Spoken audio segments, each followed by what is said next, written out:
সন্ধ্যার আকাশে উজ্জ্বল নক্ষত্রের মতোই জ্বলজ্বল করছে জসপ্রীত বুমরার নাম।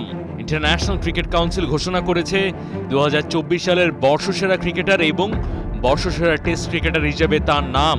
এই দুই সম্মাননা একসঙ্গে অর্জন করে বুমরা নিজেকে নতুন উচ্চতায় পৌঁছে দিয়েছেন। ভারতের হয়ে এ সম্মান আগে পেয়েছেন 4 কিংবদন্তি: সচিন টেন্ডুলকার, রাহুল দ্রাবিড়, বিরাট কোহলি এবং রবিচন্দ্রন অশ্বিন। কোহলি এই সম্মান দুবার পেয়েছিলেন। এবার সেই তালিকায় যুক্ত হল বুমরার নাম। বর্ষসেরা ক্রিকেটার হওয়ার দৌড়ে তার প্রতিদ্বন্দ্বী ছিলেন অস্ট্রেলিয়ান ট্রেভিস হেড, ইংল্যান্ডের জো রুট এবং হ্যারি ব্রুক। কিন্তু এই লড়াইয়ে শেষ পর্যন্ত জয়ী হলেন ভারতের এই পেস বোলার। 2024 সালে বুমরা ভারতের হয়ে সব মিলিয়ে 21টা ম্যাচ খেলেছেন এবং 86টা উইকেট শিকার করেছেন।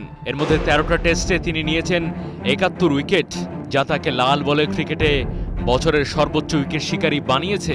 টি-20 ক্রিকেটেও তার পারফরমেন্স ছিল নজর কাড়া, 8টা ম্যাচে 15টা উইকেট।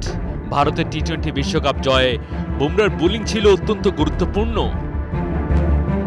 জসপ্রীত বুমরা 2024 সালে তার অসাধারণ পারফরমেন্সের জন্য সারা বিশ্বের ক্রিকেট প্রেমীদের মন জয় করেছেন। তার এই সাফল্য শুধু ভারতীয় ক্রিকেটকে নয়, পুরো বিশ্ব ক্রিকেটকে অনুপ্রাণিত করবে। তার সামনে থাকা সময়ের প্রতিটি মুহূর্তই নতুন উচ্চতায় পৌঁছানোর সুযোগ তৈরি করবে। এখনও বহু কিছু দেওয়া, অনেকটা পথ পেরোনোর বাকি বুমরার। মাহদি হাসান, 71।